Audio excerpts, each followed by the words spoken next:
Guten Tag. Guten Tag, Herr Pankert. Guten Tag, Herr Malhodra. Wie geht es dir heute? Mir geht's gut. Mir geht's gut. The German lessons are paying off, huh? I need to get back to them. I need to get back. It's my goal. One more batch before the year ends. I like it. But summer is back. It's beautiful. It's a beautiful day. I wouldn't say summer is back. I think summer is saying goodbye very nicely. Yeah, it's another way to put it. Yeah. Yeah. Today is a beautiful day, as we discussed just before we started this. But the weekend looks a bit dodgy. But I don't care. My weekend will not be dampened by the Berlin weather because there are some monumental events. The king is coming home. The homecoming. Yeah. Now there's only one king, and that's Cantona. But no, Ronaldo this weekend is going to be amazing. I can't wait. Let's see if he's gonna play. Yeah, I mean, it's for sure he's going to play. The question is whether he's going to start or not. So, I mean, we're just waiting for the press conferences, and accordingly, my fantasy team will be adjusted. Let's see. Speaking about fantasy team and major things happening this weekend, the NFL season is kicking off tonight. New season. Yeah. I was reading a few articles about different companies doing all sorts of types of promotions. Yeah, some fun stuff. Now, who's playing today? Tampa Bay Buccaneers, I think. I'm not 100% sure, but Dallas Cowboys maybe. Might be wrong there. Oh, we have a comment in the chat section already. Dawn. Guten Morgen. I like it. And yeah, again, to you guys out there, all the millions who are watching us every week, use the chat function. We try to keep an eye on it, and if you have questions, if you have comments, we are checking it out.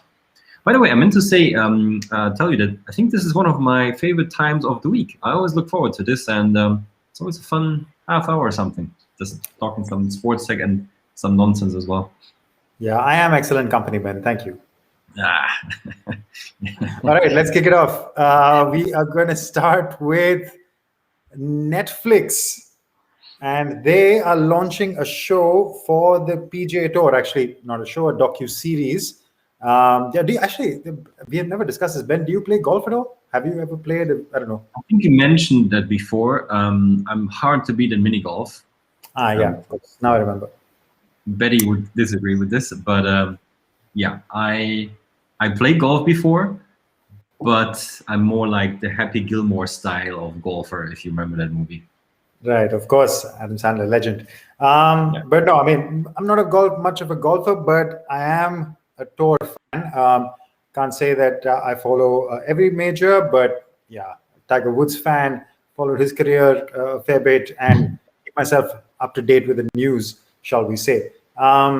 But more importantly, coming to this news, Netflix has announced that they will do a PGA Tour docu-series. Now, the stakeholders are important. It's Vox Media, who are well known. They always produce great content, and Box to Box Films, who you will know from Drive to Survive. If anybody watching this hasn't watched Drive to Survive, I cannot recommend it more highly. Ben knows this very well. I'm a big fan of that show.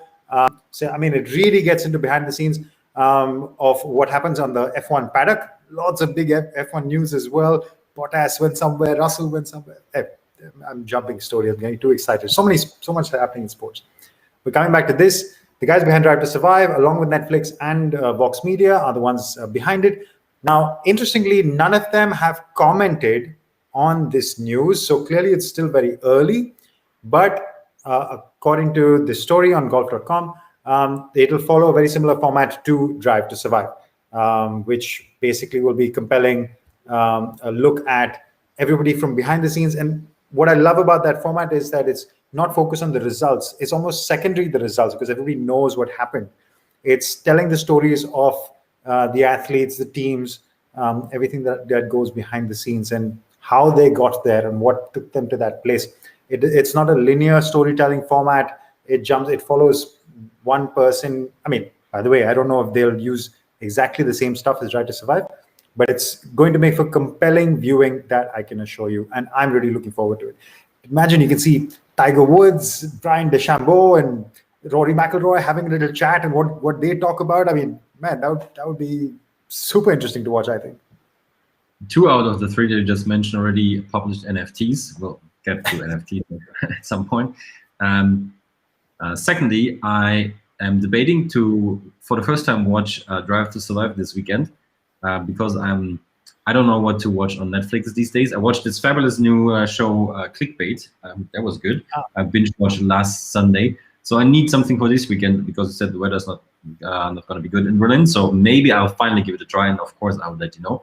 And thirdly, coming back to what you actually presented, I'm looking forward to this because when doing the research for the show, so I mean, I constantly do my research. You prefer to do it on one day, but I came across one article that again highlighted how big the influence of Drive to Survive was on the viewership of Formula One in the US.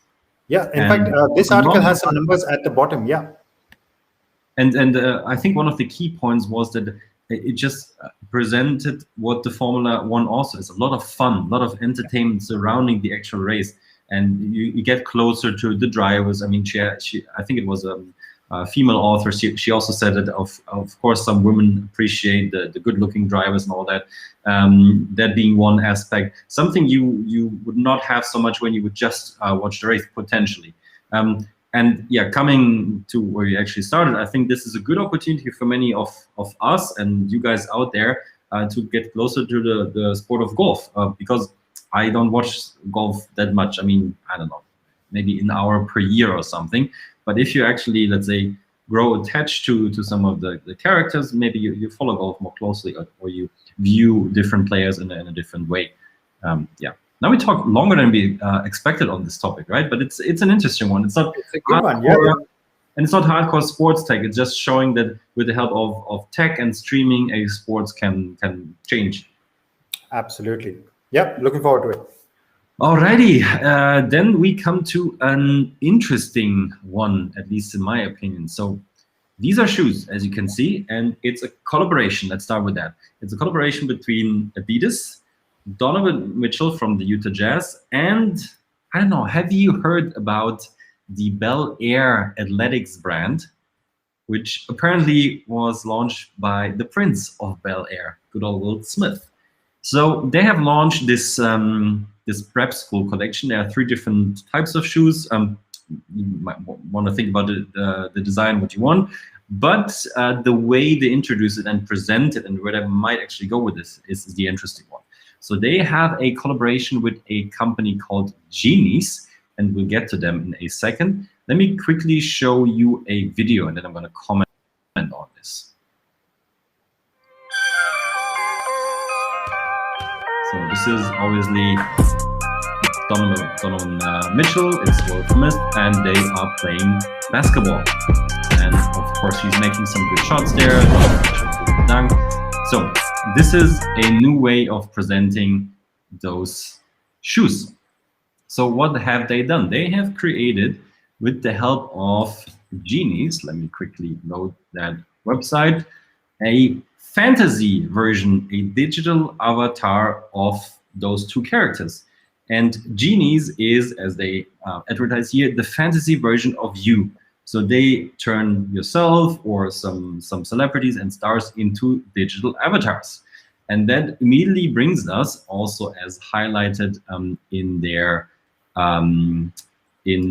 blog actually, to the good old metaverse. So, I mean, you can talk a lot about the metaverse, but to make it short and simple, it's a digital world in which you can move around. So think about, I don't know, what Second Life was many, many years ago in modern and fancy, and now with lots more traction. And of course, at some point, that would also lead us to the topic of NFTs. And in their blog, I was scrolling through it a little bit, they also talk about wearable NFTs. So those shoes that you buy there, I mean, I think they're just shoes, and they use the digital avatar just to promote them in a young and modern and fresh way. But ultimately, we can expect, and this is even more sports and tech then, that you can also wear those shoes if you buy them physically, also digitally in the metaverse, and show it off there. And there has been the case of, I think, a Gucci bag earlier this year that was purchased for, the digital version was purchased for more than the physical version would cost, and all of that, right? So long story short, digital avatars, digital worlds, and also items in there becoming more and more relevant are supporting the physical sales. That's what I wanted to say about this. Good one, Ben. Unfortunately, I have to jump off the story for a second. Naman Mehta just pinged a link, the message in the chat saying that apparently the live at LinkedIn is not working very well. Well, we got a message from Dawn. I don't know, Dawn, if you're still there watching us, drop us a message. If you're not, then I don't know what we can do right now. Maybe we can do a quick check. I don't know, but just to say that if anybody's there. Let me quickly check. You comment on this, and I'll try to be super quick and check it. Yeah, perfect. Good one, Ben. Yeah, so just to talk about this, it's again, Ben summarized it. It's the idea of, actually, this is more obviously in the fashion space. Adidas working with a sports influencer, a guy like Donovan Mitchell, who has his own following, and taking them into the digital world, the metaverse, which is a few moments away, it seems. Video is not visible. Okay, that's the issue. Thanks, Santosh. Thanks for the update. We'll try to solve it. Otherwise, you can always watch the episode on YouTube. I would recommend, if you can hear us, then just shift to YouTube. Yeah. So I checked it on my LinkedIn. It works. So maybe it's just yours. I don't know. Or did we get a confirmation here? Video is not visible. Yeah, there's somebody else that it's not working. Sorry, Santosh, I don't know what we can do live. I would recommend just pop over to YouTube. You should be able to catch the show there. That's a good advice. That's what Naman has done. All right, just to finish. Sorry. Just one thing. I just yeah.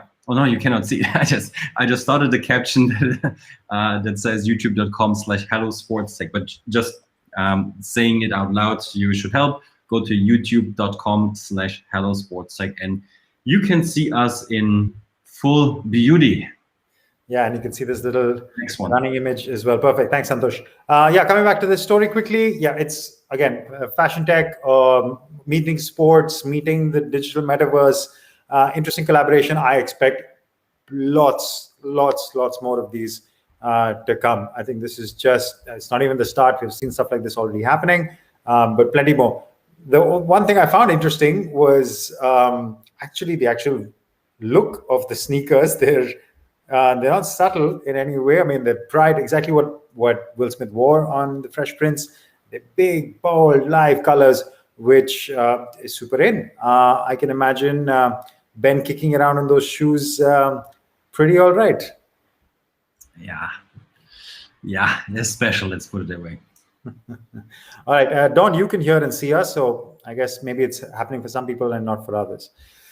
Okay, moving swiftly along. The next story we have, it comes from Belgium.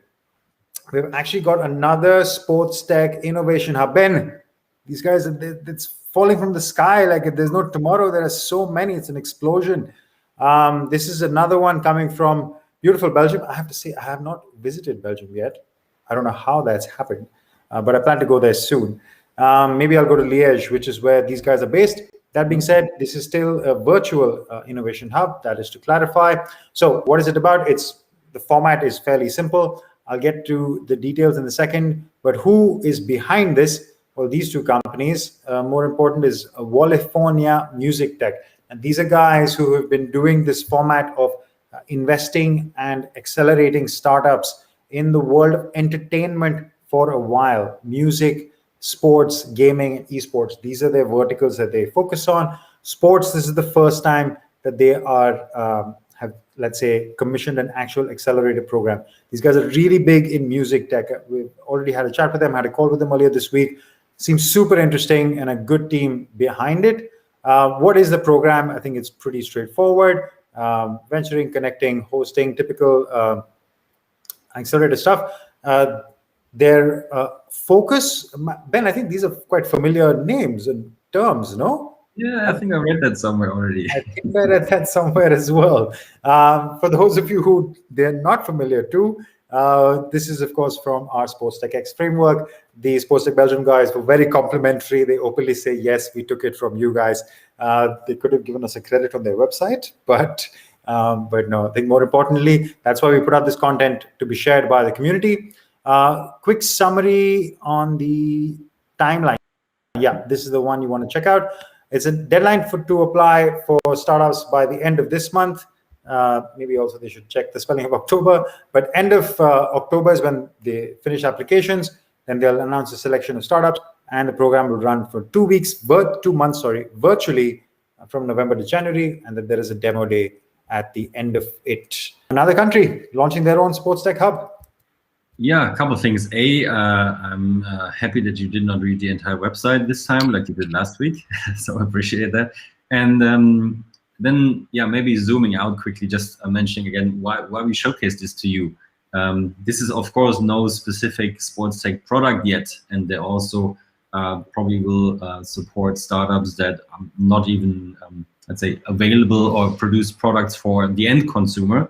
But we try to stay up to date on things and also like to show you things before they actually reach, I don't know, some online shop, or before you can use them somewhere in a venue or whatever. So this is why we highlight them before they actually start, so that, I don't know, maybe you are from Belgium or from some of the neighbor countries like the Netherlands or Germany or France, that you can, I don't know, check them out, talk to some people there. I don't know, maybe you even want to work in that field at some point, or you already do. So this is why we showcase this to you. Didn't I say that beautifully, my friend? Sure. Yeah. I appreciate honest endorsement. Now, no, of course, it's important. I think it's always good to promote these initiatives. Santosh asked a question. Yeah. Ben, I guess I'll kind of have to take it, but maybe I'll ask you first. Do you see any sports tech accelerators or funds specifically for cricket? Would you invest in a cricket-focused fund, Ben? As you keep promoting and showing the potential, immense potential to me, I would of course say yes. I'm sure you're gonna mention the Dream Sports Fund in a minute. I'm always a bit skeptical when an accelerator is focusing on just one sport or a fund, so I would not necessarily recommend it. But one that heavily features this sport, yes, definitely. Now the real expert. Yeah, no, absolutely, Santosh. First of all, what you're talking about specifically is not going to happen. It makes no sense, as Ben said, for any fund to focus on one sport. The goal of the fund is to maximize investments in sports in general. So it's very, very unlikely that a fund will come and say, hey, we want only cricket stuff, especially because fan-based solutions, for example, they go across sports, and that's what a fund would be interested in. That being said, again, as Ben highlighted, there are a couple of funds based out of India. One is Dream Ventures, which is started by Dream 11, the famous fantasy company. And they have a fund which I know we've spoken to them a lot. They are open to all solutions, including for cricket. And there is another sports accelerator program launched by JSW Sports, which is, again, these are the two big ones in India. I understand the question is, I'm assuming that you're from India, from your name, and also the question about cricket. So these are the two ones that you want to watch out for in India. Apart from that, cricket as a sport is played in very few countries. You have to be cognizant of that as well. It's only Australia, England, and India, which are the big names. New Zealand is a small country, which is a big cricketing heritage. The rest of the cricketing nations, cricket is not doing so well. So the likelihood of, it's basically India that the entire cricket economy functions off primarily. South Africa a bit as well, all of that. So, I mean, scaling a fund is tricky, but accelerator programs, there are a few good ones in India. I like that you guys bring in some questions today. I think that adds some good value. So keep them coming. If they happen to be about NFTs, that would be okay for me as well. Really, Ben? Because I have a feeling that you're going to tell us about NFTs now. Oh, really? Let me do that. Let's go. So this is not so interesting, let's say, visually, but the message is interesting. The Athletic broke the news that the NFL, first of all, says no cryptocurrency or NFT sponsorships, and the NFL also told all teams that they can't sell any NFTs for now. Boom. Why? What does that mean? First of all, don't worry. The NFL is heavily looking into NFTs. They just want to control things a little bit. That's why they said, hey teams, we're working on something. We're looking into it. Before you launch any of that stuff, let's say rather uncoordinated, let us look into it, and we'll let you know if and when you can start. So no worries, the NFL knows that things are happening in that field, and I personally expect something to happen within this season already. Like I said, it's starting this weekend. It seems like they're not ready yet with whatever solution they go for. I would assume that I think before the end of the season, let's say November, December, they would come around with some solution there. That for one, on the one side, and there is also good news that the NFT sales for Sorare and for NBA Top Shot went up massively last month. I just finished the stats that we always publish on our niftysports.co website. So finally, after a month where numbers went down, there's an upswing already. Personally, I think it's connected to the general upswing in the NFT market with like all the big collections, like the 10,000 item profile picture collections that we probably all have heard of by now. So the market is in upswing. NFL is looking into it. They just forbid the teams to sell their own NFTs. One exception, though, they didn't say it explicitly, but the way they announced it means that athletes can still publish NFTs, and we've seen a bunch of them from the NFL doing this. Patrick Mahomes, Rob Gronkowski starting with it. Dak Prescott from the Dallas Cowboys now launching something on Eternity and all that. So the athletes still can do something. That being said, NFL NFTs, which is tricky to say, are looking into it, have paused it. Ron's laughing. But, oh no, that's not even what I wanted to show you. One sec. We have more news from La Liga. I know that, I think you, Ron, talked about it in the week when I was not available here. They have signed with Dapper Labs, and this week they have also signed with Sorare. So I personally think there is a tendency that if rights holders want to use highlight clips of videos, they go the Dapper Labs way, and if they want to use player cards, they go the Sorare way. This seems to be the newest trend. I'm going to write about it tomorrow or latest Monday in our Nifty Sports newsletter. That is the latest in league NFTs. What do you say? Yeah, lots to deconstruct there, but I think you summarized it actually, I mean, really well in the newsletter, the Nifty Sports newsletter that you guys should get on if you aren't already, which is that, yeah, I mean, it is an announcement in lieu of a future announcement. It's like, hey guys, just hold on for now. There is plenty coming and we're taking charge, because the NFT space, it really feels, especially in sports, feels like the wild, wild west, where there is so much happening constantly from all ends. That I think, and it's fair for the NFL to take pause and say, hey, we're going to calm it down, not let everybody do whatever they want to, and run it through their own channel. But Ben, you must have seen this question already. Faraz Abdi asks about any thoughts on DeFi Sports. I'm wondering if he's talking about the DeFi Sports ICO, or specifically about decentralized sports on blockchain. I wasn't clear on the question. Yeah, I'm also wondering about this. So I would assume maybe DeFi sports in general, but I think first of all, let the sports world figure out NFTs in general. I think we're still not there. That takes 1 or 2 more years, and the general space. It's the ICO. Yeah. How can I say this nicely?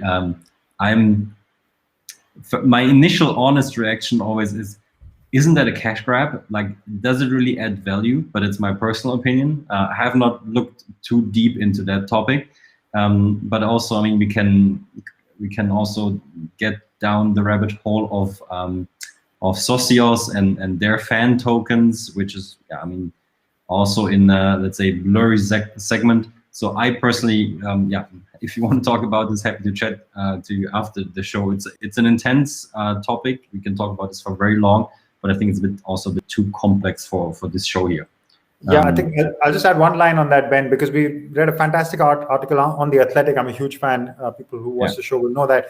They did a really great piece, which I highly recommend that you read, talking about fan tokens in sports and how much it is for speculators, and is it really addressing fans? And is it driving engagement, or is it just being a bit of manipulation of currency and driving prices up and down, and the fans are it's rather at the expense of fans, not just giving fans a vote and all of that cool stuff which the fan token is supposed to do. But that's my first takeaway, is that right now it's still too early. It seems a very speculation-based market rather than a fan engagement-driven product. Yeah, I've read that article as well, and it's also interesting where Socios has positioned itself like from a legal perspective, and I think they found that's an interesting area for themselves. Let's put it that way. But yeah, interesting topic for sure. But for now, I remain skeptical. Just one thing, I've seen the comment from Zamin.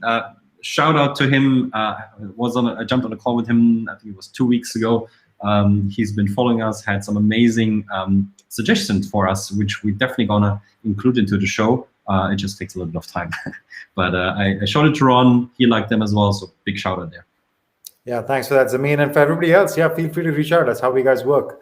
Yep. All right, our top story for the day, and it comes from ESPN, hot from their press room. All right, I have to be honest, I had to read this article about 2 or 3 times to really understand what they plan to do, but primarily the announcement is big. ESPN, of course, one of the largest media companies in the sports world, launching an innovation center in conjunction with who? Accenture, Microsoft, and Verizon. Some really big names getting involved together. But what are they really getting involved to do is the question. And the answer is, shall we say, unclear. There is a lot of very high-level talk, the details of which I'm sure will follow in due course of time. Firstly, what is this innovation center? It is a virtual center. That's the first thing to clarify. It is also in collaboration with Disney and who are also involved. But what do ESPN want to do with each of the partners? Apparently, it's fairly clear. This article does a good job of summarizing what each collaboration is intended to do. Now, apparently, ESPN is going to work with Accenture on fan-related experiences. Accenture have some experience work creating VR-based products for, I think it was Golden State Warriors and a couple of others. So basically, ESPN is going to partner with Accenture to create some highly entertaining fan engagement or fan experiences. That's that collaboration. Microsoft's partnership stakeholding in this innovation center is to bring cloud-based solutions, innovation in cloud, to create, well, better, more efficient delivery of content to its customers. So your streaming experience might be better, for example. And with Verizon, it's going to be around 5G. 5G inherently means that it is what you do either in or around the stadium, or while you're on the go on your mobile phone. So creating interesting experiences over there. This has already been rolled out in 70 cities in the US, so they have enough testing ground. So this is the idea of the innovation center, or let's say the broad brief. If you go to the actual website of the innovation center, I mean, they announced the innovation center, and that's it. There is not much else, except that I have to say, doesn't he look a bit squint? I didn't notice that about Blake Griffin before. But no, I mean, the information is still very, let's say, preliminary and vague, I think intentionally so. But it is another case of a big name combining with other big companies to say that, hey, we are doing something in the sports innovation space. We have seen stuff from Verizon. We've seen stuff from BT Sport. We've seen stuff from Sky. We've seen stuff from, obviously, Microsoft themselves have been doing stuff in sports innovation for a while. So a lot of these companies are, even if they don't, from the looks of it, know exactly what they're doing, but they just want to put a marker and say, hey, we're doing something, and we're going to create something. And I'm sure they have plans. I mean, there are smart people who've come out with programs like this. So there will be some meat on this bone, I'm sure, but what exactly that is unclear. Last comment, Ben, also wasn't clear that it didn't use the word startup anywhere. It wasn't an open innovation center. It just seems like this is very much a closed group. These guys are working amongst each other. I would have preferred, or always good to see something which is a bit more collaborative and say, hey guys, if you have some interesting ideas, come talk to us and we can maybe give you some resources. But ESPN getting in the game. Yeah, was there really nowhere the word startup to be found? Somehow I thought I read it somewhere, but all right. I mean, I didn't see it in the press release, and I didn't see it on the website. So yeah, so a couple comments on this. First of all, this is clearly there we go. Yeah, it says that Verizon works with startups. Again, it's not specific to this program.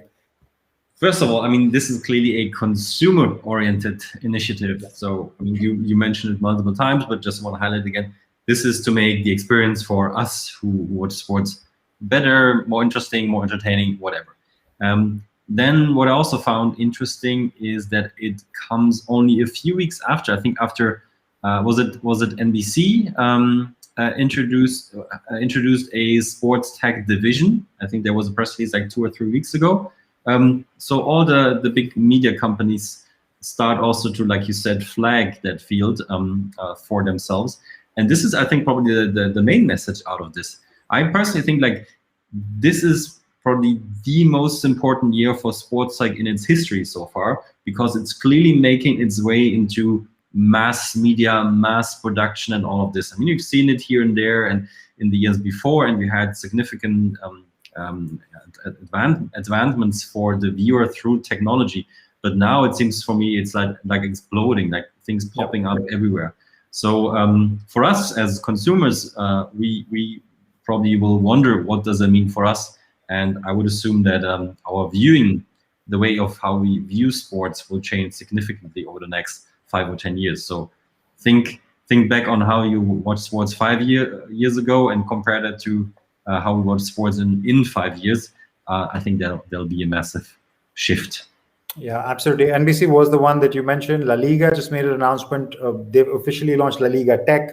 They announced the person who's going to be leading that division. So big names all over the place, whether it's media companies, broadcasters, telecom providers, tech companies, leagues, federations, everybody's getting into the sports tech game. Good time to be in this space, and a good time for you to be watching this show, because that's what we do. We bring you all the hottest, coolest news from the world of sports tech to wherever you watch it, your phone or your laptop. And funny enough, I think this is our longest episode in a while. Yeah, I believe so. We had lots of comments and chats. We had a technical issue as well. Fun times. Yeah. Anything else before we close this show? No, that is it, Ben. As always, Nifty Sports we mentioned. Go check out the newsletter for the latest in. Ben, why are you playing with me? I exactly clicked it when you clicked it, so it disappeared. Yeah. Okay. Nifty Sports, go check out that newsletter for NFTs. Ben writes a great one there. And some of you are already on YouTube. In case you haven't already, share it with your friends. Come to this channel also for our reviews. We've got some good ones. This week, actually, we're doing a really nice one of a running wearable, Arion, which I look forward to. So lots of good content from us. We have a comment from Sophia. Thank you. Today was very interesting. Was that because you finally did not have to see us? Actually, I hope, Sophia, you could see us, and I look forward to seeing you in Ibiza. Ben, I'm going to Ibiza. You're telling me now. I'm telling you now. I just got the email from them yesterday. There's a sports tech conference in Ibiza where I hope to see Sophia and a bunch of other people. Yeah. Is it really a conference, or do you pretend that it's a conference? Man, there is a conference. That's all I know. That's the party line. Agua. Oh, Sophia could see us. Wonderful. Yeah, guys, enjoy Ibiza. Yeah, when is it going to happen? It's the 20th and 21st of October. But Sophia, we'll ignore Ben. We don't need too many people just hanging around. Ibiza gets too crowded during the season. No. I think it's okay. We'll just someone has to actually work. Yeah, exactly. All right.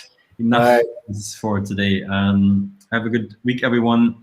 See you guys next week. Cheers.